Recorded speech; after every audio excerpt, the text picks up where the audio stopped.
எல்லா உறவுகளுக்கும் வணக்கம். சிலர் தங்கள் வாழ்க்கையை மாற்றி வெற்றி பெறுவாங்க. ஆனால் சிலர் தங்கள் வாழ்க்கையையே ஒரு தீபமாக எரித்து 1000 பேரை வாழ்க்கையில் ஒளிரச் செய்வாங்க. அந்த வகை மனிதர்களில் ஒருத்தி சுனிதா கிருஷ்ணன், இந்தியாவின் மிக தைரியமான ஆக்டிவிஸ்ட்.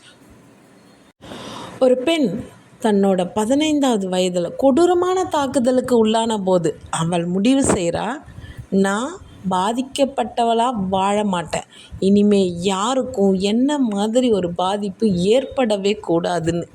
அந்த ஒரு சபதம் இன்னைக்கு ஆசியாவிலே பாலியல் கடத்தலுக்கு எதிராக போராடும் மிகப்பெரிய அமைப்பான பிரஜ்வாலாவின் அஸ்திவாரமாக மாறியிருக்கு. 28,000க்கும் மேற்பட்ட பெண்களையும் குழந்தைகளையும் பாலியல் அடிமைத்தனத்தின் இருளில் இருந்து மீட்டு அவங்களுக்கு மறுவாழ்வு அளித்து சமுதாயத்தில் கண்ணியத்தோட வாழ வைத்திருக்கும் அந்த இரும்பு பெண்மணி தான் சுனிதா கிருஷ்ணன். 17 முறை கொலைவெறி தாக்குதலுக்கு எதிர்கொண்டிருக்காங்க. தன் உழைப்பால் கிடைத்த அனைத்தையும் இழந்திருக்காங்க. ஆனாலும் அவரது போராட்டம் இன்று வரை நிற்கவில்லை. அணையாத தீ, எட்டர்னல் ஃப்ளேம் என்று அழைக்கப்படும் சுனிதா கிருஷ்ணனின் அசாத்திய போராட்ட கதை இது. 1972 பெங்களூரில் பிறந்த சுனிதா கிருஷ்ணன் ஒரு நேசமான சூழலில் தான் வளர்கிறாங்க. சிறு வயதிலே சமூக அக்கறை அவருக்கு இருந்தது. 8 வயதிலே மனநலம் பாதிக்கப்பட்ட குழந்தைகளுக்கு நடனம் கற்றுக் கொடுக்குறாங்க. 12 வயதில் குடிசை பகுதிகளில் பள்ளிகளை நடத்தினாங்க. படிப்பு, நடனம், சமூக பணி என தனது இளமைக்காலம் ஒரு வெளிச்சமாக தான் கிடக்குது. 15வது வயதில் தலித் சமூகத்தின் எழுத்தறிவு பிரச்சாரத்திற்காக ஒரு கிராமத்திற்கு சென்றிருந்தாங்க. அங்கே தான் அவரது வாழ்வில் மிக மோசமான துன்பம் நிகழ்ந்தது. சமூக மாற்றத்தை விரும்பாத மனித மிருகங்கள் 8 பேரின் பாலியல் வன்முறை தாக்குதலுக்கு அவங்க ஆளாகிறாங்க. அந்த தாக்குதலில் காதில் ஒரு பகுதி நிரந்தர காது கேளாமையும் அடையுது. உடல் ரீதியாகவும் மன ரீதியாகவும் சிதைக்கப்பட்ட அந்த தருணத்தை அவர் அந்த துயரத்தை ஒரு வேதனையாக மட்டும் பார்க்காம அதை ஒரு சக்தியாக மாற்றுறதுக்கு முடிவு செய்கிறாங்க. பாதிக்கப்பட்டவளாக நான் சாக மாட்டேன், போராளியாகத்தான் வாழ்வேன் என்று அவர் எடுத்த முடிவின் விளைவு தான் இன்று ஆயிரக்கணக்கான பெண்களின் மறுபிறப்பிற்கு காரணமாக அமைஞ்சிருக்கு. 1996 பாலியல் தொழில் மையத்திலிருந்து ஆயிரக்கணக்கான பெண்கள் வெளியேற்றப்பட்ட பொழுது அவர்களின் அடுத்த தலைமுறை அதே தொழிலுக்குள்ளே போயிடக்கூடாது என்பதற்காக ஹைதராபாத்தில் சமூக சேவகர் பிரதர் ஜோஸ் வாட்டி கேட்டில் உடன் இணைந்து பிரஜ்வாலா அணையாத தீ என்ற அமைப்பை தொடங்கினார். சுனிதா ஆரம்பத்தில் தன்னுடைய நகை மற்றும் வீட்டு பத்திரங்களை கூட விற்று தான் இந்த அமைப்பை காப்பாற்றியிருக்காங்க. பிரஜ்வாலாவின் இலக்கு மிக தெளிவாக இருந்தது. அது வெறும் மீட்பு மட்டும் இல்லை, அது 5 தூண்களின் மீது கட்டப்பட்டிருக்கு.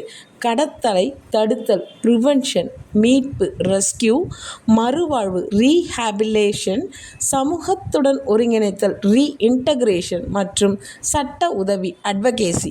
இந்த 5 நிலைகளும் நிறைவேறினாதான் அந்த பெண்கள் மீண்டும் கண்ணியத்தோடு வாழ முடியும் என்பது சுனிதாவின் அசைக்க முடியாத நம்பிக்கை. இதுவரை பிரஜ்வாலா சுமார் 28,600க்கும் அதிகமான பெண்களையும் குழந்தைகளையும் மீட்டு அவங்களுக்கு மறுவாழ்வு அளிச்சிருக்கு. இது பாலியல் கடத்தலுக்கு எதிராக போராடும் உலகின் மிகப்பெரிய அமைப்புகளில் ஒன்றாகும். மீட்கப்பட்டவர்களுக்காக கார்பென்ட்ரி, வெல்டிங், பிரிண்டிங் போன்ற திறன் பயிற்சிகளை அளித்து அவர்களை சுய தொழில் செய்பவர்களாக உருவாக்கினார் சுனிதா.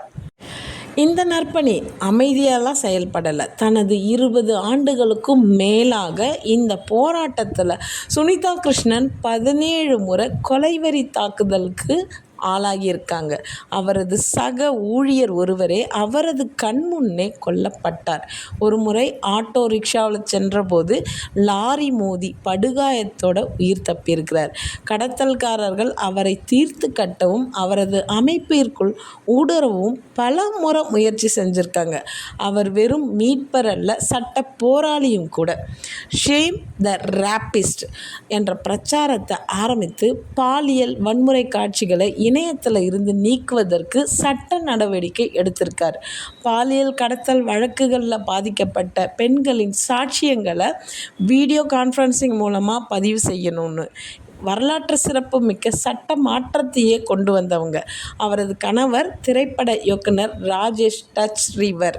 அவரது பணிக்கு பக்கபலமாக இருந்து பிரஜ்வாலாவின் கதையை மையமாக வைத்து நா பங்காரு தள்ளி என்ற தேசிய விருது பெற்ற திரைப்படத்தை உருவாக்கியிருக்கார். 2016 இந்தியாவின் உயரிய விருதுகளில் ஒன்றான பத்மஸ்ரீ அவருக்கு வழங்கப்பட்டது. சுனிதா கிருஷ்ணன் ஒரு முழு நேர தன்னார்வலராகவே தன் வாழ்வை அர்ப்பணித்திருக்காங்க. சுனிதா கிருஷ்ணன் என்ற இந்த போராளி நமக்கு கற்றுத்தரும் பாடம் இதுதான். உங்களுக்கு ஒரு பிரச்சனை 100 காரணங்களால் தீர்வு சொல்லவே முடியாதுன்னு சொன்னாலும் அந்த பிரச்சனைக்கு ஒரே ஒரு வழியால் எப்படி தீர்வு காண முடியும்னு உங்கள் சிந்தனையை செலுத்துங்க. அவர் மீட்டு அவர்களுக்கு மறுவாழ்வு அளித்த ஒவ்வொரு பெண் வாழ்விலும் ஒரு புதிய தீபத்தை ஏற்றி வைத்திருக்கார். அந்த தீபம் அணையாதது. பிரஜ்வாலாவின் கதையும் இதுதான். இது போன்ற உத்வேகமான பெண்களோட கதைகளை கேட்க எங்கள் சேனலை சப்ஸ்கிரைப் பண்ண மறந்துடாதீங்க. உங்களுடைய அன்பும் ஆதரவும் எங்களுடைய மிக பெரிய பலம். நன்றி, வணக்கம்.